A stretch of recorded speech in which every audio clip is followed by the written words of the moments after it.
Hello friends, welcome to our KOK family. जो भी friends इस चैनल पर नए हो, इस चैनल को लाइक, शेयर और सब्सक्राइब जरूर कर लें।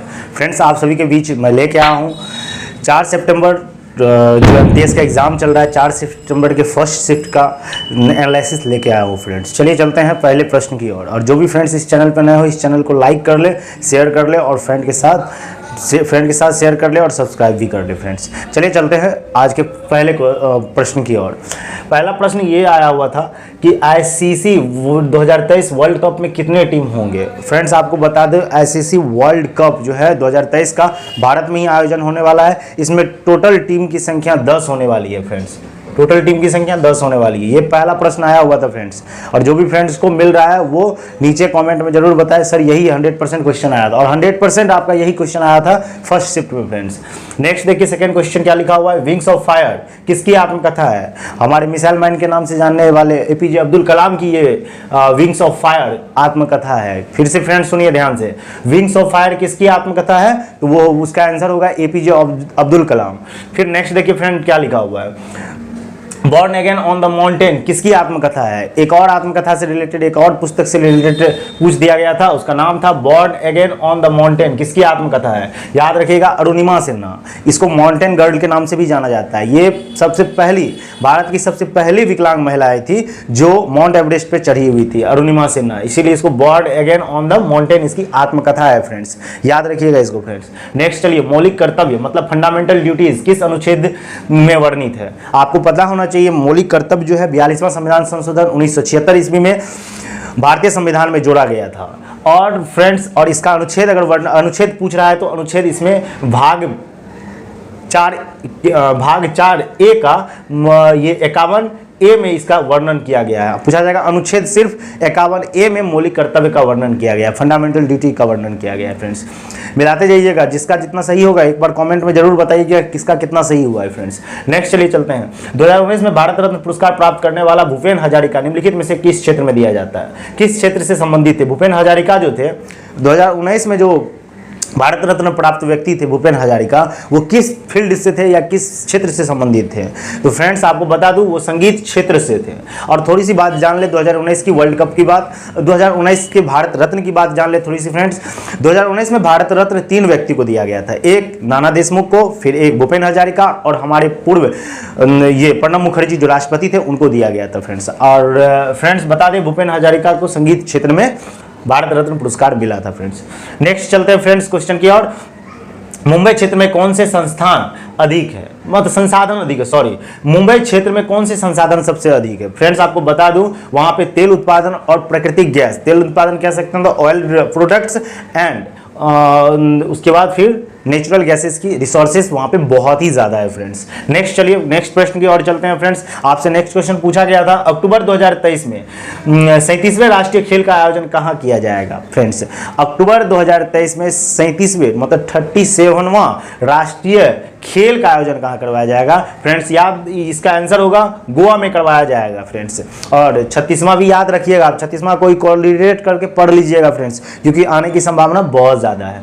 उसके बाद देखिए, गोटे सोडा बैडमिंटन खिलाड़ी है। गोटे सोडा एक बैडमिंटन खिलाड़ी है। अब पूछा गया है गोटे सोडा बैडमिंटन खिलाड़ी है, भारत के किस राज्य से संबंधित है। फ्रेंड्स, आपको बता दूं गोटे सोडा जो है ये अरुणाचल प्रदेश के खिलाड़ी है जो कि बैडमिंटन खेलते हैं। फ्रेंड्स, नेक्स्ट चलते हैं। फ्रेंड, गजल सम्राट के नाम से किसे जाना जाता है, ये भी पूछा गया था, गजल सम्राट के नाम से किसे जाना जाता है। कौन नहीं जानता गजल सम्राट को, जी इसका नाम है जगजीत सिंह। गजल सम्राट के नाम से किसे जाना जाता है, जगजीत सिंह।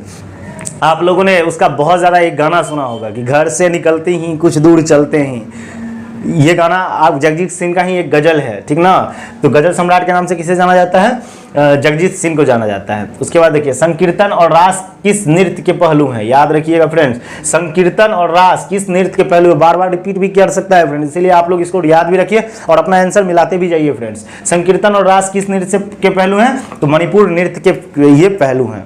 नेक्स्ट क्वेश्चन देखिए, सुंदरवन डेल्टा में किस प्रकार की वनस्पति पाई जाती है। याद रखिएगा, सुंदरवन डेल्टा में किस प्रकार की वनस्पति पाई जाती है, या वनस्पति अगर पूछा जाएगा तो ये मैंग्रोव वनस्पति पाया जाती है। यहाँ फ्रेंड्स, कैसा वनस्पति पाया जाता है, मैंग्रोव वनस्पति पाया जाता है। और सुंदरवन डेल्टा है कहाँ पे, पश्चिम बंगाल राज्य में स्थित है। फ्रेंड्स, नेक्स्ट चलिए चलते हैं। राज्य चुनाव आयोग का नियुक्ति कौन करता है? राज्य में जो चुनाव आयोग होता है उसका नियुक्ति कौन करेगा? तो राज्यपाल करेगा। राज्य चुनाव आयोग का नियुक्ति कौन करेगा? राज्यपाल करेगा। और मुख्य चुनाव आयोग का नियुक्ति कौन करेगा? राष्ट्रपति करेगा फ्रेंड्स। नेक्स्ट चलिए, और याद रखिएगा ये राज्य चुनाव आयोग का जो आर्टिकल है वो 243 का आर्टिकल है। आप 243 आर्टिकल बहुत अच्छे से पढ़ लीजिए, उसमें बहुत सारे खंड है। उसके बाद नेक्स्ट चलिए चलते हैं फ्रेंड्स, क्या लिखा हुआ है। हिमाचल प्रदेश की सरकार ने डेयरी प्रोडक्ट्स के लिए कौन सी योजना शुरू की? हिमाचल प्रदेश के सरकार ने डेयरी प्रोडक्ट के लिए कौन सी योजना शुरू की? ये प्रश्न पूछा गया था फ्रेंड्स, और इसका आंसर होगा ऑप्शन में हिमगंगा योजना का। ये डेयरी प्रोडक्ट से संबंधित है। मतलब बोला जाएगा कि हिमगंगा योजना जो है हिमाचल सरकार के द्वारा डेयरी प्रोडक्ट से संबंधित है। नेक्स्ट चलिए चलते हैं फ्रेंड्स, भारत में खारे पानी की सबसे बड़ी झील। खारे पानी की इस बार पूछ दिया था सबसे बड़ी झील, तो आपको पता है कि चिल्का झील है। खारे पानी का सबसे बड़ी झील कहाँ है फ्रेंड्स? चिल्का झील है। जो कहाँ है चिल्का झील? ओडिशा राज्य में स्थित है, ये भी याद रखिएगा। और सबसे बड़ा पूछा जाएगा मीठे पानी का झील, तो बुलर झील जम्मू कश्मीर में, ये भी आपको याद रखना है फ्रेंड्स। 2011 की जनगणना से खासकर हर एक शिफ्ट में एक ना एक क्वेश्चन पूछा जा रहा है। आप एक से मतलब आप 1 सितंबर से आप उठाइए, देखिए जनगणना से एक ना एक क्वेश्चन आपको हर एक शिफ्ट में पूछा गया है फ्रेंड्स। अब देखिए इसमें क्वेश्चन क्या पूछा गया ना, 2011 की जनगणना के अनुसार किस राज्य और केंद्रशासित प्रदेश का साक्षरता दर सबसे अधिक है? इसमें साक्षरता दर सबसे अधिक किस राज्य में है फ्रेंड्स? आपको पता होना चाहिए केरल में। और कितना परसेंट साक्षरता है वहां पे? 94% साक्षरता है। और इससे आप इससे रिलेटेड आगे आने वाले सेशन में ये सब भी याद कर लीजिएगा कि कितना लिंगानुपात है, सबसे अधिक लिंगानुपात किसका है, सबसे कम लिंगानुपात कितना है, किसका है। 2011 की जनगणना को बहुत अच्छे से जाइए पढ़ लीजिए फ्रेंड्स। और आपको बता दूं, थोड़ी सी लिंगानुपात की बात करें तो सबसे ज्यादा लिंगानुपात कहाँ पे है? केरल में है। कितना? 1043 लिंगानुपात वहां पे केरल में है। 1000 पुरुष पे महिलाओं की संख्या 1043 होती है। और सबसे कम लिंगानुपात की बात करें तो हरियाणा राज्य में सबसे कम लिंगानुपात है फ्रेंड्स। और जाके आप लोग 2011 की जनगणना को बहुत अच्छे से पढ़ लीजिएगा फ्रेंड्स। नेक्स्ट प्रश्न की ओर चलते हैं फ्रेंड्स। नेक्स्ट आपका क्वेश्चन आया हुआ था, छाऊ नृत्य में संगीत नाटक अकादमी अवार्ड 2023 में किसे दिया गया था? छाऊ नृत्य में संगीत और नाटक अकादमी अवार्ड किसे दिया गया था? तो आपके ऑप्शन में दिया हुआ था ब्रिजेंद्र कुमार पटनायक को दिया गया था। पूछा जाएगा, फिर से देखिए फ्रेंड्स सुनिएगा ध्यान से, क्वेश्चन बहुत ही अच्छा है। छाऊ नृत्य में संगीत नाटक अकादमी अवार्ड 2023 किसे दिया गया था? ब्रिजेंद्र कुमार पटनायक को दिया गया था फ्रेंड्स। नेक्स्ट चलिए चलते हैं क्वेश्चन की ओर। कालिदास सम्मान किस राज्य सरकार द्वारा दिया जाता है? फ्रेंड्स आपको ये भी याद रखना है, कालिदास सम्मान एमपी सरकार के द्वारा दिया जाता है। और कालिदास सम्मान किस क्षेत्र में दिया जाता है, ये सबको पूरा डिटेल से एक बार आप एनालिसिस कर लीजिएगा फ्रेंड्स। नेक्स्ट चलिए क्वेश्चन की ओर चलते हैं। गुरु कल्याणम सुंदरम पिल्लई किस शास्त्रीय नृत्य से है? भाई साहब एक न एक शास्त्रीय नृत्य से जो उसके डांसर रहे हैं वो सब का पूछा ही जाता है। इसीलिए आप हर एक चीज को बारीकी से पढ़ लीजिएगा कि कौन इस नृत्य के लिए, मोहिनी अट्टम के लिए कौन कौन से नृत्यंगना है या नृत्य करने वाले हैं, इस सबको पढ़ लीजिएगा फ्रेंड्स। एक न एक क्वेश्चन ये भी शिफ्ट में पूछा ही जा रहा है। इस बार पूछ दिया कौन चीज? गुरु कल्याण सुंदरम पिल्लई, ये किस शास्त्रीय नृत्य से थे? तो याद रखिएगा ये भारतनाट्यम से थे। और पता है ना फ्रेंड्स भारतनाट्यम कहाँ की लोक नृत्य है? केरल की लोक नृत्य है। ये भी याद रखना है आपको फ्रेंड्स। उसके बाद नेक्स्ट चलिए नेक्स्ट प्रश्न की ओर चलते हैं फ्रेंड्स। 19वां नंबर की प्रश्न आप लोगों से पूछा गया था। टोटल 25 के 25 पॉइंट्स, एकदम ओरिजिनल, एक भी इधर उधर नहीं, सभी प्रश्न आपसे आपके शिफ्ट से मिलता जुलता है। अब नेक्स्ट देखिए फ्रेंड्स क्या लिखा हुआ है। अप्रैल 1929 में विधान सभा में बम किसने फेंका था? वो अंग्रेज सबका असेंबली चल रहा था फ्रेंड्स वहाँ पे। और यहाँ पे बोला क्या, भगत सिंह के द्वारा बोला गया कि मतलब अंग्रेज सरकार को कि उसके कान पे जू नहीं रेंग रही है, इसीलिए हमने बम असेंबली में फेंका। वहाँ पे कोई भी आदमी हताहत नहीं हुआ था फ्रेंड्स। एक खाली जगह पे बम फेंका गया था कि हाँ कि अंग्रेज सरकार के कानों तक हम लोग की आवाज़ जाना चाहिए, बहरी हो गई है अंग्रेज सरकार, इसलिए बम फेंका गया था वहाँ पे फ्रेंड्स। तो आप याद रखिए, आपके से प्रश्न पूछा गया था, क्या पूछा गया था? अप्रैल 1929 ईस्वी में विधानसभा में बम किसने फेंका था? तो याद रखिएगा ये फेंका था भगत सिंह और बटुकेश्वर दत्त। और खासकर कभी कभी डेट भी पूछ दिया जाता था। याद रखिएगा 8 अप्रैल 1929 ईस्वी को भगत सिंह और बटुकेश्वर दत्त के द्वारा असेंबली में बम फेंका गया था, फिर विधानसभा के बम फेंका गया था। नेक्स्ट प्रश्न देखिए फ्रेंड्स आपकी क्या है। राष्ट्रीय जलमार्ग 2 नेशनल वाटरवे 2 किस नदी पर स्थित है? पूछा जाएगा। नेशनल वाटरवे 2 जो है ये ब्रह्मपुत्रा नदी पर स्थित है, ये भी याद रखना है। ये क्वेश्चन आपसे पूछा गया था और आप लोग जरूर बताइए कितना आप लोग का सही हुआ, कितना आप लोग का गलत हुआ। बाल विवाह निरोधक अधिनियम कब पारित किया गया? बाल विवाह निरोधक अधिनियम देखिए फ्रेंड्स, एक तो सबसे पहले 1929 ईस्वी में शारदा एक्ट आया था बाल विवाह अधिनियम के लिए। उसके बाद 2006 और 2007 आपने ऑप्शन के अनुसार देख लीजिएगा कि 2006 दिया हुआ था कि 2007 दिया हुआ था या 1929 दिया हुआ था। ये कंफर्म हमको डाटा के साथ नहीं मिला है फ्रेंड्स। तो याद रखिएगा ये 2029 में एक शारदा एक्ट के द्वारा बाल विवाह पे निरोध अधिनियम तैयार किया गया था फ्रेंड्स। नेक्स्ट चलिए चलते हैं फ्रेंड्स, सखुआ की फूल की पूजा झारखंड के किस त्योहार में किया जाता है? पूछा गया था सखुआ के फूल की पूजा झारखंड के किस त्योहार में किया जाता है? तो त्योहार का नाम याद रखिएगा, सरहुल त्योहार। उस त्योहार का क्या नाम था फ्रेंड्स? सरहुल त्योहार था। ये भी याद, ऑप्शन में आपका दिया हुआ था सरहुल त्योहार। क्या सरहुल त्योहार में सखुआ के फूलों की पूजा की जाती है। आगे फ्रेंड, आप 23 क्वेश्चंस क्या लिखा हुआ है? सतह से वापस श्रोता तक ध्वनि तरंगे के परिवर्तन के कारण होने वाले ध्वनि की श्रृंखला को हम क्या कहते हैं? फिर से क्वेश्चन ध्यान से समझिए क्या लिखा हुआ है। सतह से वापस श्रोता तक ध्वनि तरंगों के परिवर्तन के कारण होने वाले ध्वनि की श्रृंखला को हम क्या कहते हैं? तो सीधी सी बात है, प्रतिध्वनि कहते हैं, इको टू साउंड कहते हैं फ्रेंड्स। तो याद रखिएगा ये सब क्वेश्चन आपका जिसका सही हुआ होगा वो एकदम थम दीजिए एक। उसके बाद देखिए क्या लिखा हुआ है, कौन सी मुद्रा को की विशेषता नहीं है। अब देखिए, अब क्वेश्चन ये भी पूछा गया था, इसका भी आंसर पूरा डिटेल से नहीं पता है, लेकिन हाँ एक इतना चीज बता देते हैं। इसमें पूछा था क्या, कौन सी मुद्रा की विशेषता नहीं है, लेकिन हम आपको मुद्रा की विशेषता बता देते हैं। मुद्रा की विशेषता क्या है फ्रेंड्स? ड्यूरेबिलिटी, और सेकेंड पोर्टेबिलिटी, थर्ड डिविजिबिलिटी, और फोर्थ यूनिफॉर्मिटी, और एक सीमित आपूर्ति जिसको हमको लिमिट सप्लाई कहते हैं उसको।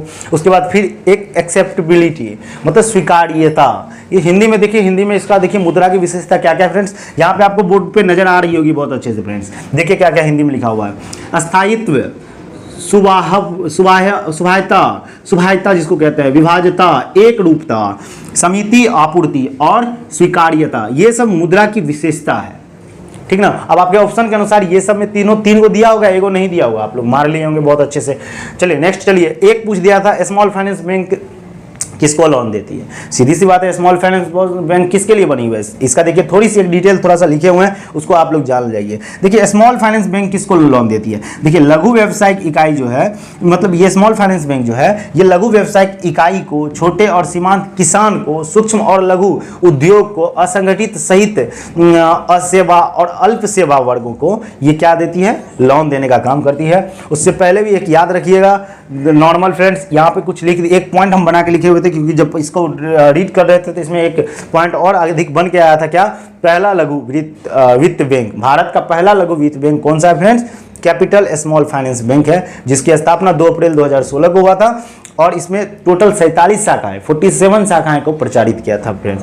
प्रचारित नहीं मतलब प्रसारित किया था, सीधी सी बात है फ्रेंड्स। ये आपका 4 सितंबर के फर्स्ट शिफ्ट का एनालिसिस था फ्रेंड्स।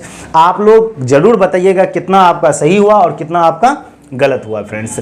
चलिए फ्रेंड्स चलते हैं, सेकेंड शिफ्ट में मिलेंगे फ्रेंड्स आपके लिए अभी। हाँ फ्रेंड्स, और अपने फ्रेंड्स के साथ इसको शेयर जरूर करें फ्रेंड्स, और सब्सक्राइब भी कर ले फ्रेंड्स, जो भी नए हो फ्रेंड्स। चलिए फ्रेंड्स चलते हैं आज की पहले प्रश्न की ओर। पहला प्रश्न ये था, पानीपत की तृतीय युद्ध कब हुआ था? फ्रेंड्स आपको बता दूं, पानीपत की जो तृतीय युद्ध हुआ था 14 जनवरी 1761 ईस्वी को हुआ था। अहमद शाह अब्दाली और मराठा के बीच हुआ था फ्रेंड्स। इसके साथ साथ आप लोग को याद भी रखना पड़ेगा कि पानीपत का प्रथम युद्ध और पानीपत का द्वितीय युद्ध कहाँ हुआ था और कब हुआ था और कहाँ हुआ था। अगर आपसे पूछा जाएगा फ्रेंड्स पानीपत का प्रथम युद्ध, तो आप लोग बोलना है 21 अप्रैल 1526 ईस्वी को पानीपत का प्रथम युद्ध हुआ था। और किसके किसके बीच हुआ था? पानीपत का प्रथम युद्ध बाबर और इब्राहिम लोदी के बीच हुआ था फ्रेंड्स। और द्वितीय युद्ध जब पूछा जाएगा फ्रेंड्स, तो आप लोग को बताना है कि 5 नवंबर 1561 ईस्वी को पानीपत का द्वितीय युद्ध हुआ था। 5 नवंबर 1556 ईस्वी को द्वितीय युद्ध हुआ था फ्रेंड्स। किसके किसके बीच हुआ था? अकबर के सेनापति बैरम खां थे और हेमू के सेनापति वहाँ उस समय कौन थे? हकीम शाह थे। अकबर के सेनापति बैरम खां और जो हेमू के सेनापति थे वो हकीम शाह थे। उसके बीच पानीपत का द्वितीय युद्ध हुआ था फ्रेंड्स। चलिए फ्रेंड नेक्स्ट प्रश्न की ओर चलते हैं। अफगानिस्तान की आधिकारिक भाषा क्या है? फ्रेंड्स आपको बता दूं, अफगानिस्तान की आधिकारिक भाषा 2 आधिकारिक भाषा है, एक दारी है और दूसरा पाश्तो है। जो भी फ्रेंड्स दारी और पाश्तो आंसर टिक करके आएंगे उसका आंसर बिल्कुल सही हुआ होगा फ्रेंड्स आपको बता दें कि इसके साथ साथ हमारे देश के चारों साइड जो बाउंड्री शेयर करते हैं जो भी कंट्री, उसके भी आधिकारिक भाषा को रिमेंबर रखिएगा। जैसे आपको श्रीलंका में पूछ दे, नीचे से चलते हैं फ्रेंड्स। श्रीलंका जैसे पूछ दिया जाए, श्रीलंका का सिंघल और दूसरा लैंग्वेज का तमिल भी है। उसके बाद जस्ट ईस्ट की ओर चलते हैं, ये यहाँ पे बांग्लादेश है। बांग्लादेश का जो आधिकारिक भाषा है वो बंगला है। और फिर उसके बाद चलते हैं म्यांमार। म्यांमार की आधिकारिक भाषा फ्रेंड्स वर्मा है। फिर उसके बाद चलते हैं नेपाल। नेपाल की आधिकारिक भाषा फ्रेंड्स नेपाली है। फिर उसके बाद पाकिस्तान। पाकिस्तान की आधिकारिक भाषा फ्रेंड्स उर्दू है। इतना आपको आधिकारिक भाषा याद रखना है फ्रेंड्स। चलिए चलते हैं नेक्स्ट प्रश्न की ओर। आवर्त सारणी के समूह एक में कौन सा तत्व है जो वायु के संपर्क में आने पर धूमिल हो जाता है? फ्रेंड्स आपके ऑप्शन के अनुसार आंसर इसका तो हो गया सोडियम, बट आपको कुछ बता दूं, आवर्त सारणी के जो प्रथम तत्व हैं, प्रथम समूह के जो तत्व हैं, उसमें से दो ऐसे तत्व हैं जो वायु के संपर्क में आने से धूमिल हो जाते हैं। एक तो सोडियम और दूसरा पोटासियम। वायु में जैसे ही आते हैं क्या होते हैं, वो धूमिल हो जाते हैं। और धूमिल कहने का मतलब वो धुंधला धुंधला टाइप से दिखाई नहीं देते हैं, बस इसको कहा जाता है फ्रेंड्स। और उसके साथ साथ आपको बता दें आवर्त सारणी के समूह फर्स्ट को ही क्षारीय धातु कहा जाता है उसको, और उसी का दूसरा नाम एल्काइन मेटल है फ्रेंड्स। इतना चीज़ आपको याद रखना है। और उसमें तत्व की संख्या ये भी याद रखना, आवर्त सारणी के फर्स्ट के समूह एक में तत्व में की संख्या, तत्व कौन कौन सा है? एक तो हाइड्रोजन, दूसरा लिथियम, तीसरा सोडियम, चौथा पोटासियम, पांचवा आपको रुबिडियम, छठा सीजियम और सातवां फ्रेंड्स आपको याद रखना है कौन हो जाएगा? फ्रेंजियम। ये इतना याद, फ्रेंजियम याद रखिएगा। ये आपका टोटल समूह एक के तत्व थे। नेक्स्ट प्रश्न की ओर चलते हैं फ्रेंड्स। गुआ और नोआमुडी लोएस्क किस राज्य में स्थित है? अगर फ्रेंड्स आपसे पूछा जाएगा गुआ और नोआमुडी लोएस्क किस राज्य से संबंधित है, तो आप लोग को आपका आंसर होगा झारखंड। और उसके साथ साथ कुछ लोएस्क के बारे में आपको भी पता रहना चाहिए फ्रेंड्स। कुछ लोएस्क वाले राज्य कौन कौन से हैं? जैसे आपसे पूछा जाएगा उड़ीसा। उड़ीसा के रायरंगपुर में जो हम लोग का गुरु महिसानी है वो लोएस्क के लिए बहुत ही प्रचलित है। और उसके साथ साथ उड़ीसा भारत का उड़ीसा एक ऐसा राज्य है जो कि लोएस्क उत्पादन में नंबर 1 पे आता है फ्रेंड्स। उसके साथ साथ उड़ीसा के साथ साथ छत्तीसगढ़ को भी याद रखना है। छत्तीसगढ़ में आंतपुर, याद रखिएगा अंतागढ़ जगह जहाँ पे राव घाट खादान लोएस्क के लिए प्रचलित है। उसके साथ साथ फ्रेंड्स आपको कर्नाटक का भी चिकमंगलुर को याद रखना है जहाँ पे कंद्रेमुख लोएस्क का भंडार है फ्रेंड्स। नेक्स्ट प्रश्न की ओर चलते हैं फ्रेंड्स। भारत ने किस देश को हराकर महिला जूनियर हॉकी एशिया कप 2023 का खिताब जीता? फ्रेंड्स आपको बता दूं इसका आंसर आपका होगा दक्षिण कोरिया को हरा के महिला जूनियर हॉकी एशिया कप 2023 का खिताब भारत ने जीता था और दक्षिण कोरिया को 2-1 से हरा के जीता था। फ्रेंड्स अगर अगले एग्जाम में अगर कुछ ऐसा पूछ सकता है, यहाँ पे महिला लिखा हुआ है, अगले एग्जाम में ऐसा भी पूछ सकता है पुरुष जूनियर हॉकी एशिया कप 2023 का खिताब कौन जीता, तो उसमें भी भारत ही जीता। और किसको हरा के जीता? तो वो पाकिस्तान को 2-1 से हराकर भारत जीता। किसमें? पुरुष वाला में। चलिए नेक्स्ट प्रश्न की ओर चलते हैं फ्रेंड्स। भारत के दोनों सदनों का चुनाव कौन करता है? ये इंपॉर्टेंट क्वेश्चन है फ्रेंड्स। भारत के दोनों सदनों का जो चुनाव करता है वो भारतीय चुनाव आयोग करता है। भारतीय चुनाव आयोग करता है। अगर आप सबको बता दें भारतीय चुनाव आयोग द्वारा जो चुनाव करवाया जाता है कौन कौन? लोकसभा, राज्यसभा, राज्य के विधानसभा और राष्ट्रपति और उपराष्ट्रपति, इसका ये क्या करवाते हैं? चुनाव करवाते हैं फ्रेंड्स। अगर आपको बता दूं चुनाव से संबंधित हमारे अनुच्छेद में, हमारे संविधान में चुनाव से संबंधित जो भाग है वो भाग 15 है और अनुच्छेद अगर पूछा जाएगा वो 324 से लेके 329 तक अनुच्छेद वर्णित है चुनाव के संबंध में फ्रेंड्स। नेक्स्ट प्रश्न की ओर चलते हैं फ्रेंड्स। बुद्ध पूर्णिमा हिंदू कैलेंडर के अनुसार किस महीने में मनाया जाता है? फ्रेंड्स आपको बता दूं बुद्ध पूर्णिमा हिंदू कैलेंडर के अनुसार वैशाख माह में मनाया जाता है फ्रेंड्स। ये हिंदू कैलेंडर को खासकर पढ़ लीजिएगा क्योंकि इससे एक क्वेश्चन पूछा ही जा रहा है फ्रेंड्स। नेक्स्ट चलते हैं नेक्स्ट प्रश्न की ओर। भाखड़ा नंगल परियोजना किस राज्य में स्थित है? फ्रेंड्स भाखड़ा नंगल परियोजना या गोविंद सागर बांध इसी को कहा जाता है। गोविंद सागर परियोजना या भाखड़ा नंगल परियोजना दोनों सेम ही हुआ फ्रेंड्स। और ये किस राज्य में है? हिमाचल प्रदेश में फ्रेंड्स है। पूछा जाएगा भाखड़ा नंगल परियोजना किस राज्य में? हिमाचल प्रदेश में। ये भाखड़ा नंगल बांध इसको कहा जाता है फ्रेंड्स। भाखड़ा नंगल बांध की ऊंचाई अगर पूछा जाएगा 266 मीटर है फ्रेंड्स। और इसी भाखड़ा नंगल बांध को भारत का प्रथम गुरुत्वाकर्षणीय बांध भी कहा जाता है फ्रेंड्स। और ये भाखड़ा नंगल बांध जो है सतलज नदी पे बना हुआ फ्रेंड्स, इतना याद रखिएगा, और हिमाचल प्रदेश में है। जो भी फ्रेंड, जिस भी फ्रेंड का जितना आंसर सही हुआ होगा वो जरूर कमेंट में बताएं कि किसका कितना आंसर सही हुआ है, किसका कितना आंसर गलत हुआ है फ्रेंड्स। और हाँ, इस चीज़ का इसका PDF प्राप्त करने के लिए, या PDF नहीं, स्क्रीनशॉट आप लोग ले सकते हैं, या स्क्रीनशॉट प्राप्त करने के लिए क्लियर अगर नज़र नहीं आ रहा तो स्क्रीनशॉट आप मेरे टेलीग्राम आईडी पे जाके ईजिली आप अवेलेबल कर सकते हैं, पा सकते हैं वहाँ से। फ्रेंड्स टेलीग्राम है क्योंकि the key of knowledge channel, इसके नाम से टेलीग्राम हम लोग का चल रहा है, और उस पे ये पूरे शिफ्ट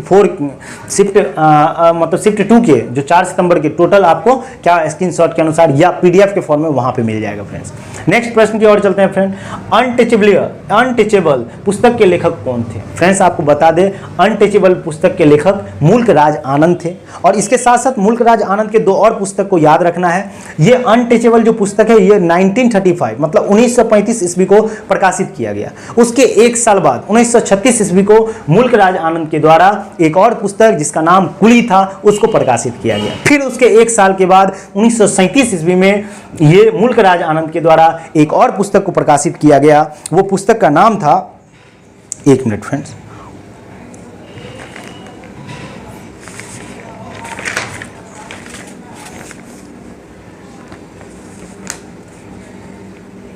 हाँ, उस पुस्तक का नाम था two leaves and a bird. याद रखिएगा, मुल्क राज आनंद का 3 गो पुस्तक, अनटचेबल्स, कुली और एक लास्ट वाला कौन था, two leaves and a bird.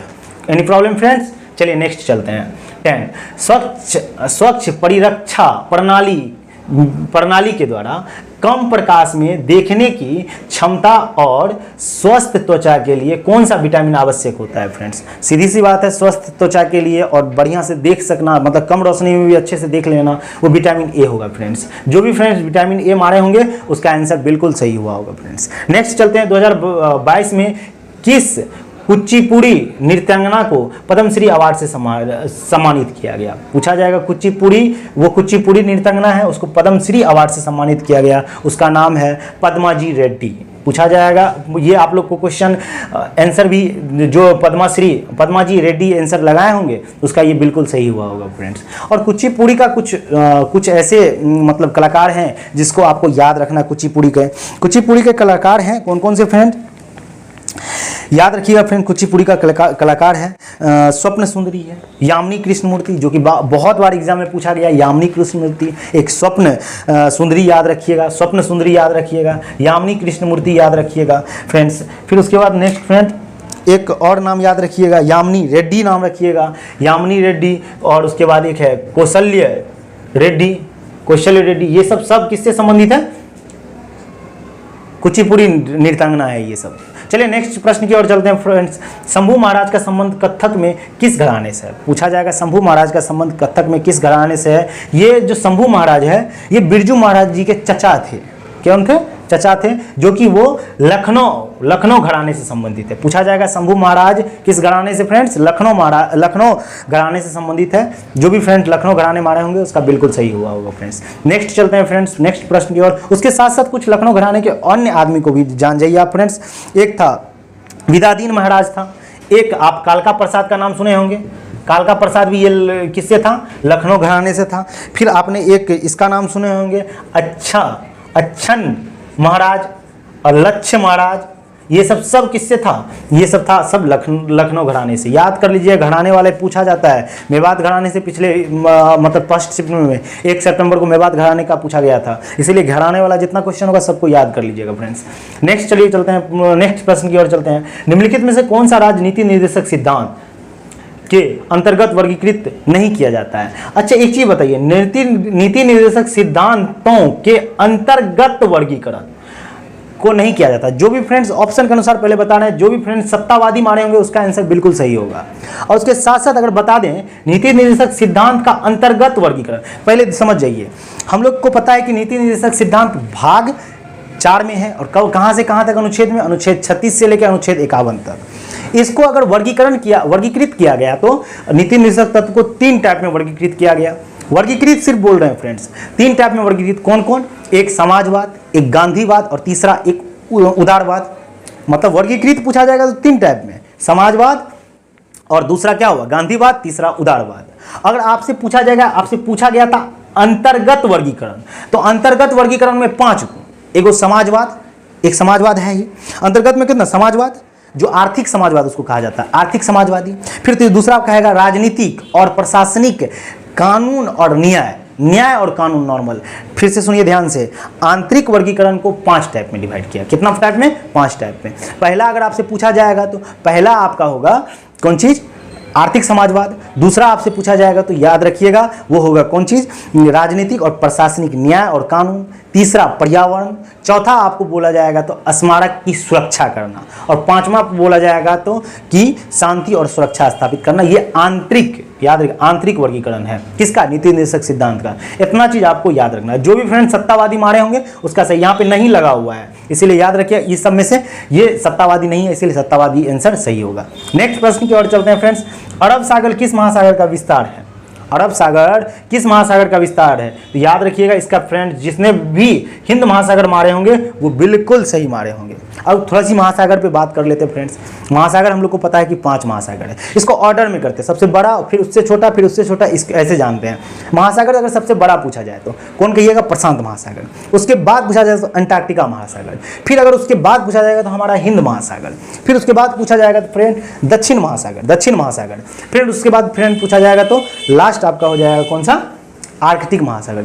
याद रखिएगा 5 महासागर है। कौन कौन? पहला प्रशांत महासागर, दूसरा अंटार्कटिक महासागर, तीसरा हिंद महासागर, चौथा दक्षिण महासागर और पांचवा आर्कटिक महासागर। ये 5 महासागर है। और जो भी फ्रेंड्स हिंद महासागर आंसर मारे होंगे उसका बिल्कुल सही हुआ होगा। नेक्स्ट प्रश्न की ओर चलते हैं फ्रेंड। नटवरी लोक नृत्य शैली किस शास्त्रीय नृत्य का अंग है? नटवरी लोक नृत्य शैली, ये जो कथक नृत्य का है फ्रेंड्स। जो भी फ्रेंड्स कथक नृत्य मारे होंगे उसका बिल्कुल आंसर सही होगा। अब नेक्स्ट प्रश्न की ओर चलते हैं। बिरसा मुंडा अंतर्राष्ट्रीय हॉकी स्टेडियम किस राज्य में स्थित है? बिरसा मुंडा अंतर्राष्ट्रीय हॉकी स्टेडियम जो है ये राउरकेला, जो कि ओडिशा में है। राउरकेला मतलब राउरकेला में ये स्थित है फ्रेंड्स, जो कि ओडिशा में है। बिरसा मुंडा अंतर्राष्ट्रीय हॉकी, कोई प्रॉब्लम फ्रेंड? जो भी राउरकेला मारे होंगे बिल्कुल वो सही है। राज्य पूछा है तो याद रखिएगा इसके साथ साथ ओडिशा भी लिख दीजिएगा फ्रेंड, ओडिशा में। नेक्स्ट प्रश्न की ओर चलते हैं फ्रेंड्स। 1927 ईस्वी में मंदिर प्रवेश आंदोलन किसने शुरू किया था? याद रखिएगा 1927 में मंदिर प्रवेश आंदोलन जो शुरू किया था, कि पहले मंदिर में प्रवेश करने की इजाज़त नहीं देते थे। जो कुछ ब्राह्मणवादी रूढ़ कह सकते हैं सोच के जो आदमी थे, वो किसी को भी मंदिर में प्रवेश, जो दलित वो लोग होते थे उसको मंदिर में प्रवेश करने नहीं दिया जाता था। तो याद रखिएगा ये जो आंदोलन चलाए थे बी आर अम्बेडकर। जो भी friends B R Ambedkar answer मारे होंगे उसका बिल्कुल 100% सही होगा। नेक्स्ट प्रश्न की ओर चलते हैं फ्रेंड्स। एक पुस्तक पूछ दिया गया था, उसका नाम था कौन सी? Sita and illustrated retellings of the Ramayana. ये पुस्तक के लेखक कौन थे? वो होंगे फ्रेंड्स देवदत्त पटनायक, इसके लेखक होंगे फ्रेंड्स। नेक्स्ट पे चलते हैं। अनुसूचित जाति और अनुसूचित जनजाति विधेयक 2022, ये बहुत ही ज्यादा इंपॉर्टेंट क्वेश्चन है फ्रेंड्स। अनुसूचित जाति और अनुसूचित जनजाति विधेयक 2022 किस राज्य से संबंधित है? अब आपके ऑप्शन के अनुसार उसमें दिया होगा कि उसमें उत्तर प्रदेश दिया होगा और बहुत सारे होंगे, लेकिन आपके ऑप्शन के अनुसार एक उत्तर प्रदेश में जो है 2022 का जो है अनुसूचित जाति और अनुसूचित जनजाति विधेयक लागू किया गया था। सिर्फ उत्तर प्रदेश में ही नहीं फ्रेंड्स, उसके साथ साथ 2 और 3 और राज्य में ये अनुसूचित जाति और जनजाति विधेयक 2022 लागू किया गया था। उत्तर प्रदेश में बता दूं तो उत्तर प्रदेश का जो था फ्रेंड्स, उत्तर प्रदेश में गोंड समुदाय हुआ करता था। गोंड समुदाय के लोगों को एसटी सूची में शामिल किया गया। और फिर एक दूसरा उत्तर प्रदेश नीचे याद रखिए तमिलनाडु। तमिलनाडु में अगर फ्रेंड्स आपसे पूछा जाएगा तो नाड़ी कोड़वन, तो नाड़ी कोड़वन और एक और था कुरुविक्रम। नाड़ी कोड़वन और कुरुविक्रम को एसटी सूची में शामिल किया गया फ्रेंड्स। फिर उसके बाद चलिए ईस्ट और वेस्ट, ईस्ट में देख लेते हैं छत्तीसगढ़। छत्तीसगढ़ में पूछा जाएगा तो फ्रेंड्स एसटी सूची में जो है, जो पहले उस समय वहाँ पे एक भड़िया जो है भड़िया भूमिया जनजाति वहाँ पे रहता था, उसको क्या किया, देवनागरी लिपि के अन्य समानार्थक शब्द, मतलब एक ही जैसा समानार्थक सेम शब्द को वहाँ पे लागू किया गया, शब्द को जोड़ा गया उसके साथ। और फिर कर्नाटक एक था, कर्नाटक में एसटी सूची में काडू कुड़पा जो वहाँ के जनजाति हुआ करते थे, उसके पर्याय में, उसके बदले में उस वहाँ पे बेट्टा कुड़पा नामित किया गया एसटी सूची में फ्रेंड्स। चलिए फ्रेंड्स नेक्स्ट प्रश्न की ओर चलते हैं। नेक्स्ट प्रश्न आपका क्या है फ्रेंड्स? बौद्ध धर्म से संबंधित सबसे पुराना स्तूप कौन सी है? फ्रेंड्स आपको पता है बौद्ध धर्म में जो भी फ्रेंड्स सांची का स्तूप मानेंगे उसका बिल्कुल 100% सही है फ्रेंड्स, कि बौद्ध धर्म में सबसे संबंधित सबसे पुराना जो स्तूप पूछा जाएगा सांची का स्तूप है। अगर आपसे प्रश्न पूछ दिया जाए कि सांची का स्तूप कहाँ स्थित है, तो आप लोग को बोलना है कहाँ स्थित है, मध्य प्रदेश में स्थित है। और इस सांची का स्तूप को बनवाया किसने था, 3री शताब्दी में अशोक के द्वारा सांची का स्तूप को बनवाया गया था फ्रेंड्स। नेक्स्ट प्रश्न की ओर चलते हैं फ्रेंड्स। लिखा हुआ है का साद मस्ती, ये अलग अलग है फ्रेंड्स, याद रखिए। का साद मस्ती या इसी को कहा जाता है विजय उत्सव, मणिपुर के किस जनजाति ने के द्वारा मनाया जाता है। ये का साद मस्ती जो है इसको विजय उत्सव, मणिपुर विजय उत्सव भी कहा जाता है। ये इसमें कह रहा है कि मणिपुर के किस जनजाति के द्वारा मनाया जाता है। फ्रेंड्स आप लोग जिसने भी खासी समुदाय माने होंगे आंसर, बिल्कुल उसका आंसर सही होगा। तो ये जो है विजय उत्सव जो है खासी समुदाय के द्वारा मनाया जाता है फ्रेंड्स। नेक्स्ट प्रश्न की ओर चलते हैं फ्रेंड्स। पंडित रविशंकर कौन सा वाद्य यंत्र बजाते थे। फ्रेंड्स वाद्य यंत्र से एक न एक क्वेश्चन पूछा ही जा रहा है, ये किस वाद्य यंत्र से था, ये किस वाद्य यंत्र से थे। इसीलिए एक वाद्य यंत्र का आप लोग को पीडीएफ हम टेलीग्राम पे आप लोग को अपलोड कर दिया जाएगा। आप लोग जो भी फ्रेंड्स नए हो वो टेलीग्राम जाके जरूर ज्वाइन कर ले। टेलीग्राम पे ये वाद्य यंत्र से रिलेटेड जितने भी प्रश्न हैं वो सब आपको वहाँ पे एक पीडीएफ के फॉर्म में या एक स्क्रीनशॉट के फॉर्म में आपको वहां पे अपलोड कर दिया जाएगा। अभी फिलहाल बस इतना जानिए, पंडित रविशंकर जो थे वो सितार वादक थे, सितार वाद्य यंत्र थे, वाद्य यंत्र बजाते थे। पंडित रविशंकर कौन सा चीज बजाते थे फ्रेंड, सितार बजाते। जो भी फ्रेंड सितार मानेंगे उसका 100% सही है। नेक्स्ट चलते हैं प्रश्न की ओर। पुरुष हेड बॉल में बॉल का भार कितना होता है। पुरुष का जो हेड बॉल होता है उसमें बॉल का जो भार होता है वो कितना होता है फ्रेंड्स, 425 से 775 ग्राम का होता है। याद रखिए पुरुष हेड बॉल मतलब बॉल सबका भी भार पूछा जा रहा है फ्रेंड्स, समझ सकते हैं ये इजी टू मॉडरेट क्वेश्चन पूछा जा रहा है फ्रेंड्स। नेक्स्ट चलते हैं फ्रेंड्स। नेक्स्ट और आज का सेकंड शिफ्ट का लास्ट क्वेश्चन फ्रेंड, एक क्वेश्चन हमको नहीं मिल पाया फ्रेंड्स, जितना भी फ्रेंड स्टूडेंटों के द्वारा भेजा गया था बस इतना ही भेजा गया था और एक क्वेश्चन नहीं मिल पाया, आप लोग मैनेज कर लीजिएगा उसको। ये पूछा गया था सूक्ष्म वित्त संस्थान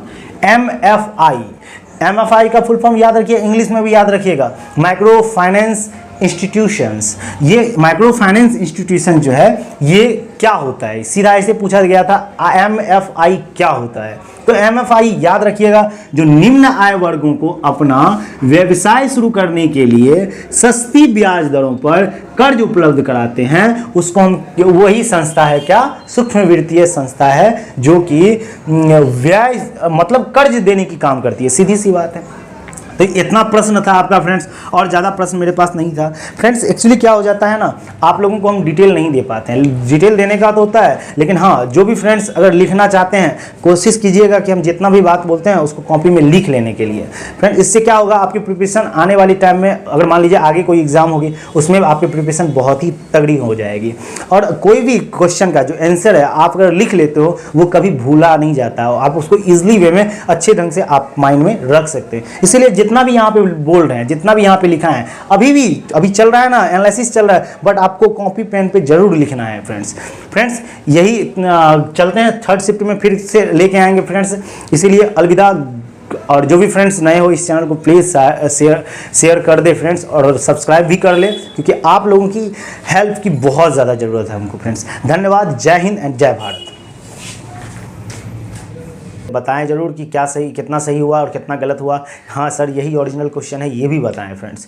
चलिए फ्रेंड्स चलते हैं पहली प्रश्न की ओर। लिखा हुआ है ईरानी कप 2022-23 का भारत के किस राज्य में आयोजित किया गया था। पूछा जाएगा फ्रेंड्स, पूछा गया था ईरानी कप 2022-23 भारत के किस राज्य में आयोजित हुआ। ये मध्य प्रदेश में हुआ, जो कि कैप्टन रूप सिंह स्टेडियम है मध्य प्रदेश में, वहाँ पर आयोजित हुआ फ्रेंड्स। अगर बात बता दें इसमें विजेता की बात बता दें, रेस्ट ऑफ टीम विजेता रहा फ्रेंड्स। रेस्ट ऑफ इंडिया का टीम क्या हुआ, विजेता रहा, और उप विजेता के रूप में मध्य प्रदेश के ही टीम क्या हो रहे हैं, उप विजेता रहे फ्रेंड्स। सेकंड क्वेश्चन देखिए फ्रेंड्स, क्या पूछा गया था, सौरभ गांगुली की आत्मकथा का क्या नाम है। सौरभ गांगुली का आत्मकथा का नाम है friends a century is not enough. लिखा गया है friends a century of not enough, ये सौरभ गांगुली की आत्मकथा है फ्रेंड्स। इसी के साथ साथ सभी के आत्मकथा को आप अच्छे से रिमेंबर रखिए। जैसे आपको पता होगा कि कुछ दिनों में पहले हम इसका प्लेइंग इट्स माय वे, ये सचिन तेंदुलकर का पुस्तक था, आत्मकथा था। इसीलिए आप लोग क्या कीजिए, आत्मकथा पे जितना भी टॉपिक बन रहा है, जितना भी पुस्तकें बन रही है, उस सभी को आप क्या कीजिए, एक बार रिवीजन करके निकल जाइए फ्रेंड्स।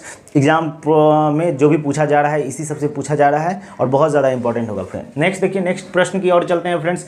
1857 के विद्रोह का नेतृत्व बिहार में किसने किया था? सीधी सी बात है, बिहार में पूछा जाएगा 1857 का नेतृत्व तो वीर कुंवर साहब किए हुए थे, कुंवर सिंह ने किया था 1800।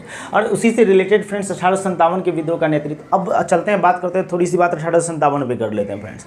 सबसे पहले पूछ दिया जाएगा 1857 का सैनिक जो विद्रोह हुआ था ये कब स्टार्ट हुआ था? तो आप लोगों को फ्रेंड्स पता होना चाहिए 10 मई 1857 को सबसे पहला सैनिक विद्रोह मतलब 1857 का विद्रोह हुआ था जो कि मेरठ से हुआ था। और इसमें नॉर्मल आपको पता है कि मंगल पांडे मंगल पांडे को क्या किया गया था? 8 अप्रैल को 8 मई को इसको फांसी दे दिया गया था, जो कि और उसके साथ साथ अमरेंद्र को भी ग्वालियर में जाके फांसी दे दिया गया। इतना चीज़ आपको 1857 के बारे में पता रहना चाहिए फ्रेंड्स, क्योंकि पूछ रहा है 1857 से एक क्वेश्चन आ रही है फ्रेंड्स। नेक्स्ट फ्रेंड्स देखते हैं क्या फोर्थ क्वेश्चन आपका क्या आया हुआ था। नरेंद्र मोदी स्टेडियम किस राज्य में स्थित है? पूछा जाएगा नरेंद्र मोदी स्टेडियम किस राज्य में स्थित है? आप लोग को बहुत अच्छे से पता है नरेंद्र मोदी स्टेडियम कहाँ पे? गुजरात में स्थित है। गुजरात के किस जगह पे? अहमदाबाद में स्थित है फ्रेंड्स। और इसका जो नरेंद्र मोदी स्टेडियम नाम जो चेंज होकर पड़ा था फ्रेंड्स, ये पड़ा था नाम होके मतलब 2021 में ही पड़ा था नरेंद्र मोदी। और उसका डेट के साथ अगर बोला जाए तो 24 फरवरी 2021 को ये नरेंद्र मोदी स्टेडियम नाम पड़ा था फ्रेंड्स। पहले इसका नाम सरदार पटेल स्टेडियम था, समझे फ्रेंड्स? पहले इसका क्या नाम था? सरदार पटेल स्टेडियम नाम था, सरदार पटेल स्टेडियम। नेक्स्ट चलते हैं, नेक्स्ट प्रश्न की ओर चलते हैं। महाबोधि मंदिर किस राज्य में स्थित है? सीधी सी बात है, महाबोधि मंदिर अपने बिहार में गया में स्थित है फ्रेंड्स। इतना याद रखना है महाबोधि मंदिर का। फिर उसके बाद नेक्स्ट प्रश्न आया हुआ था आपका friends, long walk to freedom किसकी आत्मकथा है? लॉन्ग वॉक टू फ्रीडम किसकी आत्मकथा है? नेशनल मंडेला की आत्मकथा है। ये फ्रेंड्स पूछा गया था question, long walk to freedom किसकी आत्मकथा है? नेशनल मंडेला की बात करते है फ्रेंड्स। आपको बता दें इस ये पूछ सकता है आने वाले एग्जाम में, नेशनल मंडेला को भारत रत्न कब मिला था? 1990 ईस्वी को नेशनल मंडेला को भारत रत्न मिला था फ्रेंड्स। उसके 2 साल के बाद 1992 ईस्वी में पाकिस्तान का सर्वोच्च सम्मान इसको मिला था। पाकिस्तान का सर्वोच्च सम्मान इसको मिला था। क्या था पाकिस्तान का? निशान ए पाकिस्तान, पाकिस्तान का सर्वोच्च सम्मान नेशनल मंडेला को मिला था 1992 में। फिर उसके 1 साल के बाद 1993 में शांति का नोबेल पुरस्कार नेशनल मंडेला को मिला था फ्रेंड्स। ये भी आपको याद रखनी है फ्रेंड्स। नेक्स्ट प्रश्न की ओर चलते हैं फ्रेंड्स। 2011 की जनगणना 2011 की जनगणना से बहुत ज़्यादा पूछा जा रहा है, इसीलिए 2011 की जनगणना को आप बहुत अच्छे से पढ़ के जाइएगा। आई होप कि ये क्वेश्चन वहाँ पे आपका 2011 जनगणना से रहेगा ही रहेगा।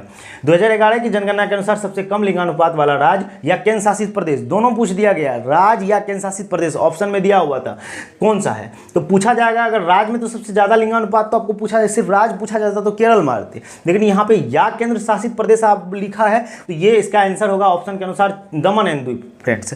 दमन एंड द्वीप केंद्र शासित प्रदेश है जो कि सबसे कम लिंगानुपात दमन एंड द्वीप में कितना है फ्रेंड्स? 1000 पुरुषों पे 618 महिलाएं हैं। नेक्स्ट प्रश्न की ओर चलते हैं, किसने अश्व शक्ति का प्रतिपादन किया था? अश्व शक्ति का किसने प्रतिपादन किया था फ्रेंड्स? जेम्स वाट ने किया था। और ये स्कॉटलैंड के इंजीनियर थे जेम्स वाट, इन्होंने ही अश्व शक्ति का प्रतिपादन किया था। नेक्स्ट प्रश्न की ओर चलते हैं फ्रेंड्स, 42वां संविधान संशोधन किस वर्ष हुआ था? ये भी पूछा गया था। एक तो 42वां संविधान संशोधन, उसके इर्द गिर्द मौलिक अधिकार, मौलिक कर्तव्य, नीति निर्देशक सिद्धांत, इस सबसे क्वेश्चन पूछा जा रहा है फ्रेंड्स। और आप लोग कमेंट करके जरूर बताइएगा किसका कितना सही हुआ, किसका कितना गलत हुआ फ्रेंड्स। चलिए फ्रेंड्स चलते हैं, 42वां संविधान संशोधन किस वर्ष हुआ था? 42वां संविधान संशोधन फ्रेंड्स 1976 ईस्वी में हुआ था फ्रेंड्स। इतना याद रखना है 42वां संविधान संशोधन। और उससे रिलेटेड कुछ और इंपॉर्टेंट पॉइंट याद रखिएगा। 42वां संविधान संशोधन किस समिति पे? स्वर्ण सिंह समिति पे हुआ, की सिफारिश पे 42वां संविधान संशोधन। और 42वें संविधान संशोधन को ही लघु संविधान के नाम से भी जाना जाता है फ्रेंड्स। और बहुत सारे इसमें हुए थे, जैसे प्रस्तावना में 3 शब्द चेंज हुए थे, इसीलिए 42वां संविधान संशोधन को अच्छे से आप क्या कीजिएगा, देख लीजिएगा, उसके बाद जाइएगा फ्रेंड्स। नेक्स्ट प्रश्न देखिए क्या लिखा हुआ है, जगन्नाथ मेला कहाँ मनाया जाता है फ्रेंड्स? अलवर में मनाया जाता है। जगन्नाथ मेला कहाँ मनाया जाता है फ्रेंड्स? अलवर में मनाया जाता है, जो कि राजस्थान। ऑप्शन के अनुसार अलवर मारिएगा फ्रेंड्स। देखिए एक तो हम लोग जानते हैं जगन्नाथ मंदिर कहाँ पे, पुरी में, उड़ीसा में है, तो वहाँ भी जगन्नाथ मनाया जाता है, लेकिन ऑप्शन के अनुसार आपका दिया हुआ था अलवर राजस्थान। ये आपका करेक्ट आंसर होगा कि जगन्नाथ मेला अलवर में भी मनाया जाता है फ्रेंड्स। नेक्स्ट प्रश्न की ओर चलते हैं फ्रेंड्स, किस शास्त्रीय नृत्य को जादूगरनी का नृत्य कहा जाता है फ्रेंड्स? किस शास्त्रीय नृत्य को जादूगरनी का नृत्य कहा जाता है? वो मोहिनी अट्टम को जादूगरनी नृत्य कहा जाता है। आपको पता है शास्त्रीय नृत्य की संख्या कितनी है? टोटल 8 है शास्त्रीय नृत्य की संख्या। फ्रेंड्स। नेक्स्ट चलते हैं नेक्स्ट प्रश्न की ओर। कौन सा नृत्य डांडरी नृत्य का हिस्सा है जो दिवाली के बाद गौंड जनजाति द्वारा मनाया जाता है? याद रखिएगा, फिर से क्वेश्चन सुनिए ध्यान से फ्रेंड्स। कौन सा नृत्य डांडरी नृत्य का हिस्सा है जो दिवाली के बाद गौंड जनजाति द्वारा मनाया जाता है? ये प्रश्न पूछा गया था। याद रखिएगा, गौंड जनजाति के द्वारा गुसाडी एक पर्व होता है, त्यौहार होता है, जो कि दिवाली के बाद गौंड जनजाति के द्वारा मनाया जाता है फ्रेंड्स। और नेक्स्ट प्रश्न की ओर चलते हैं फ्रेंड। किस नृत्य इतिहासकार को 2019 में सत्रिया नृत्य को लोकप्रिय बनाने के लिए असम सरकार द्वारा माधव देश पुरस्कार से सम्मानित किया गया था? फिर से सुन लीजिए फ्रेंड्स, क्या पूछा गया प्रश्न आपकी।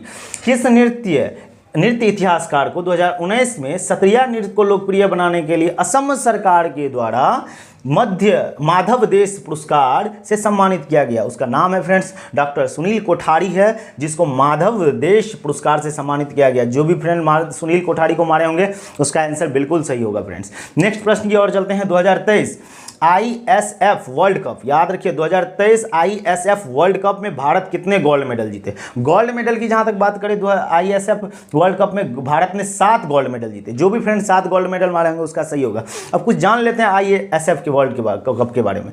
भारत का रैंक इसमें चौथा रहा फ्रेंड्स। टोटल भारत ने इसमें पदक जीता था, 23 पदक जीता था। और इसमें ISF में दो खेल, जैसे एक सीनियर वाला होता है, एक जूनियर वाला होता है। सीनियर में भारत का चौथा रैंक था, लेकिन जूनियर वाले में भारत का रैंक दूसरा था। अब देख लेते हैं सीनियर का जो मैच हुआ था फ्रेंड्स, उसमें तो भारत का चौथा रैंक, लेकिन फर्स्ट रैंक पे कौन रहा? चीन रहा। इसको भी याद रखना है फ्रेंड्स। और सेकेंड वाला में चीन फर्स्ट पे रहा, दूसरे नंबर पे भारत रहा जूनियर वाला में। इतना याद रखना है ISF वर्ल्ड कप के बारे में फ्रेंड्स। नेक्स्ट प्रश्न की ओर चलते हैं। तो भारत शासन अधिनियम 1935 ईस्वी में से संबंधित कौन सा कथन सही है फ्रेंड्स? ये क्वेश्चन पूछा गया था आपसे कि भारत शासन अधिनियम 1935 से संबंधित कौन सा कथन सही है? तो याद रखिएगा, उसमें दिया हुआ था बहुत सारा ऑप्शन, तो इसका सटीक नहीं आ पाया मेरे पास फ्रेंड्स, लेकिन कुछ 1935 के बारे में आप लोग को इतना चीज़ याद रखना है।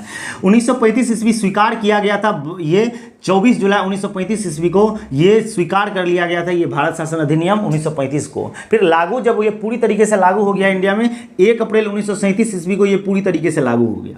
इसके रिलेटेड एक और आप याद रखिएगा, जो प्रांत में जो द्वैत शासन था उसको समाप्त कर दिया गया और केंद्र में द्वैत शासन लगा दिया गया फ्रेंड्स। ये 1935 अधिनियम के अंतर्गत आता है फ्रेंड्स।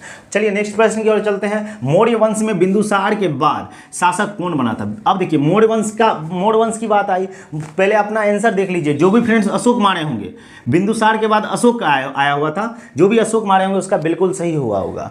और फ्रेंड्स कुछ जान लेते हैं मौर्य वंश के बारे में। मौर्य वंश तो नॉर्मल हम लोग जानते हैं कि मौर्य वंश के संस्थापक कौन थे? चंद्रगुप्त मौर्य थे। और इसके साथ साथ लास्ट वाला भी अंतिम शासक कौन था? बृहदत्त था। पूछ दिया जाएगा मौर्य वंश का अंतिम शासक कौन था? बृहदत्त था। क्रम याद रखिएगा मौर्य वंश का, पहले चंद्रगुप्त मौर्य आया, फिर बिंदुसार आया, फिर अशोक आया, फिर दशरथ आया, उसके पोता थे दशरथ, फिर उसके बीच में भी एक ये अशोक का बेटा वगैरह सब आया था। तो इस सबको इतना चीज़ याद रखना, मौर्य वंश का एक ब्रीफली आप पढ़ के निकल जाइएगा, क्योंकि पूछा जा रहा है ये सब प्रश्न फ्रेंड्स। नेक्स्ट प्रश्न की ओर चलते हैं। निम्नलिखित में से कौन सा ग्रैमी पुरस्कार जीतने वाला भारत का पहली महिला है? फ्रेंड्स ये पूछा गया था, ग्रैमी पुरस्कार जीतने वाली भारत की पहली महिला, जो कि 2008 में ही इसको दिया गया था ग्रैमी पुरस्कार। याद रखिए तन्वी शाह को ग्रैमी पुरस्कार मिला है, जो भारत की पहली महिला है, जो कि तमिलनाडु राज्य से स्थित है। अब आपसे पूछा जाएगा कि ग्रैमी पुरस्कार भारत में पहला व्यक्ति ऐसा कौन था जिसको ग्रैमी पुरस्कार मिला? तो याद रखिए रविशंकर शास्त्री को ग्रैमी पुरस्कार से सम्मानित किया गया था फ्रेंड्स। नेक्स्ट क्वेश्चन की ओर चलते हैं फ्रेंड्स। संसद की कार्यपालिका शक्ति किसके लिए जिम्मेवार होता है? आपके ऑप्शन के अनुसार फ्रेंड्स याद रखिएगा, संसद की जो कार्यपालिका शक्ति है वो कृतियों और नीति के लिए जिम्मेदार होता है। जो उसका कृतियां होती है और नीतियां जो बनाया जाता है उसके लिए संसद की कार्यपालिका शक्ति जिम्मेदार होता है। नेक्स्ट प्रश्न की ओर चलते हैं फ्रेंड्स। भारत में कौन सी मानसूनी जलवायु है? भारत में अभी मानसूनी कौन सी जलवायु फ्रेंड? उष्णकटिबंधीय मानसूनी जलवायु, इसको इंग्लिश में कहते हैं टॉपिकल। ठीक ना फ्रेंड्स, टॉपिकल यहाँ पे कैसी जलवायु है? टॉपिकल क्लाइमेट है यहाँ फ्रेंड्स। नेक्स्ट चलते हैं फ्रेंड्स। नेक्स्ट की ओर, केरल के मानसून वर्षा को क्या कहते हैं? केरल में जो मानसून वर्षा होता है उसको क्या कहते हैं? केरल में जो मानसून वर्षा होता है उसे अम्र वर्षा के नाम से जाना जाता है फ्रेंड्स। ये जो सही मार्क आए होंगे उसका बिल्कुल सही होगा। अब एक क्वेश्चन आया था फ्रेंड्स ट्राइसेम से। देखिए ट्राइसेम प्रोग्राम की शुरुआत कब हुई थी? ये ऐसा क्वेश्चन पूछ दिया गया था। ट्राइसेम का पहले फुल फॉर्म जान लीजिए। ट्राइसेम का फुल फॉर्म होता है क्या चीज़? Training to rural youth for self employment. याद रखिए training to rural youth for self employment इसके फुल फॉर्म होता है। और ये जो है शुरुआत किया गया था 15 अगस्त 1989 ईस्वी को, 15 अगस्त 1989 ईस्वी को, 79 ईस्वी को, सॉरी 79, 15 अगस्त 1979 को ये ट्राइसम प्रोग्राम लागू किया गया था। इसके अंतर्गत क्या होता था ना, 1835 वर्ष के जो युवा थे उसको बीपीएल जो धारी थे उसको रोजगार प्रदान करना, उसको सेल्फ एम्प्लॉय करना। चलिए फ्रेंड्स नेक्स्ट प्रश्न की ओर चलते हैं। ये पूछा गया था फ्रेंड्स, स्वयं सहायक बैंक लिंकेज कार्यक्रम, स्वयं सहायक बैंक लिंकेज कार्यक्रम किसके द्वारा शुरू किया गया था? फ्रेंड्स आपको बता दूं, स्वयं सहायक बैंक लिंकेज कार्यक्रम जो है ये नबार्ड के द्वारा शुरू किया गया था। उससे रिलेटेड कुछ इतना ये पॉइंट याद रखिएगा, स्वयं सहायक जो बैंक है इसकी स्थापना नॉर्मल, स्वयं सहायक बैंक की फ्रेंड्स स्थापना की बात करते हैं, हाँ स्वयं सहायक बैंक की स्थापना की बात करते हैं फ्रेंड्स, ये 1990 ईस्वी में हुआ था। स्वयं सहायक बैंक की स्थापना 1992 ईस्वी में, सॉरी 1992 ईस्वी में स्वयं सहायक बैंक की स्थापना हुआ था फ्रेंड्स। और इसी के साथ साथ आप नबार्ड भी याद रखिएगा, नबार्ड का जो हुआ था 12 जुलाई 1982 ईस्वी को, 1982 को नबार्ड का स्थापना हुआ था। और स्वयं सहायक बैंक के लिंकेज का कार्यक्रम किसके द्वारा शुरू हुआ था? नबार्ड के द्वारा ही शुरू हुआ था फ्रेंड्स। नेक्स्ट प्रश्न की ओर चलते हैं, मुख्यमंत्री सीखो कमाओ योजना, मुख्यमंत्री सीखो कमाओ योजना किस राज्य के द्वारा लागू किया गया है? ये क्वेश्चन पूछ सकता है आगे आने वाले एग्जाम में भी। और देख लीजिए रिपीट हो रहा है कि नहीं हो रहा है एग्जाम में, रिपीट होगा ही होगा, 100% रिपीट होगा। तो लाएगा कहाँ से क्वेश्चन भाई साहब? पीछे से ही लाएगा ना। तो इसीलिए जिसका जितना सही होगा वो कमेंट में करते रह जाइएगा फ्रेंड्स। मुख्यमंत्री सीखो कमाओ योजना ये मध्य प्रदेश सरकार के द्वारा लागू किया गया। जो भी फ्रेंड्स मध्य प्रदेश मारे होंगे उसका बिल्कुल सही होगा, वो एकदम झंडा गाड़ के आए होंगे। अब एक और दो और कोई प्रश्न है मेरे पास फ्रेंड्स आया हुआ था, ब्लड में कैल्शियम की कमी से क्या होता है? ब्लड में जब कैल्शियम की कमी हो जाती है फ्रेंड्स, वो याद रखिएगा हाइपोकैल्सीमिया नाम की एक बीमारी हो जाती है, हाइपोकैल्सीमिया नाम की रोग हो जाता है। और कैल्शियम का जब अधिकता हो जाएगा तो हाइपरकैल्सीमिया नाम की बीमारी हो जाता है। हाइपो मतलब कम और हाइपर मतलब ज़्यादा, कैल्शियम की जो कमी होगी हाइपो और कैल्शियम का ज़्यादा होगा तो हाइपर। इतना चीज़ याद रखिएगा फ्रेंड्स। और ये प्रश्न आपका पूछा गया था, जो हाइपो मार के आएंगे वो उसका बल्ले बल्ले है फ्रेंड्स। नेक्स्ट चलते हैं, एक बम्पी लहरी, बम्पी लहरी पे पूछ दिया गया था, जिसका जन्म कहाँ हुआ था? भाई साहब बम्पी लहरी एक संगीतकार थे, बहुत ही बेहतर संगीतकार थे और इसका जन्म के बारे में पूछ दिया था। ये पश्चिम बंगाल के जलपाईगुड़ी से संबंधित रखते थे बम्पी लहरी। इसका जन्म हुआ था 1952 ईस्वी में, इसका जन्म हुआ था। बेचारा नहीं कहा जाए, एकदम बेहतर एक संगीतकार ये हुए थे और अपना रिकॉर्ड गिनीज वर्ल्ड में अपना रिकॉर्ड बनाए हुए हैं कि 1 ईयर में वो 180 सॉन्ग बना के गए हैं। 1 ईयर में वो 180 सॉन्ग का रिकॉर्ड तोड़े हुए हैं फ्रेंड्स, जिसके वजह से गिनीज वर्ल्ड रिकॉर्ड 1986 वाला में उसका नाम शामिल था फ्रेंड्स। आज की प्रश्न आपकी इतनी ही थी, 25 का 25 प्रश्न हमने आपके साथ डिस्कस किया फ्रेंड्स। जिस भी फ्रेंड्स का कितना सही हुआ कितना गलत हुआ वो कमेंट बॉक्स जरूर करें कि मेरा इतना सही हुआ सर, मेरा इतना सही हुआ। और चलते हैं फ्रेंड्स नेक्स्ट एनालिसिस पे हम लोग कल बात करते हैं फ्रेंड्स। और जो भी फ्रेंड्स नए हो, अभी आप लोगों की बहुत ज़्यादा सपोर्ट की ज़रूरत है फ्रेंड्स, और कोशिश करता हूं कि आप लोग सपोर्ट ज़रूर करेंगे। इतना तो विश्वास है थोड़ा बहुत कि आप सपोर्ट ज़रूर करोगे फ्रेंड्स। एक्चुअली बात क्या होता है ना फ्रेंड्स, बोर्ड के रहने की वजह से हर एक डाटा को लिख नहीं पाते हैं आप। हम जो जितना बोले ना उसको लिखने का कोशिश किया कीजिए, थोड़ा थोड़ा, एक दो क्वेश्चन आप हर एक क्वेश्चन में इंक्रीज करते जाइए ना फ्रेंड्स। आप देखिएगा एकदम 3 महीना के बाद आपका जो है ना एक लेवल, तैयारी का लेवल बहुत ही हाई हो जाएगा। इसीलिए सभी प्रश्न से कम 2 क्वेश्चन और एक्स्ट्रा बनाने का कोशिश किया कीजिए फ्रेंड्स। चलिए फ्रेंड्स चलते हैं, फिर मिलते हैं नेक्स्ट वीडियो में। जय हिंद एंड जय भारत।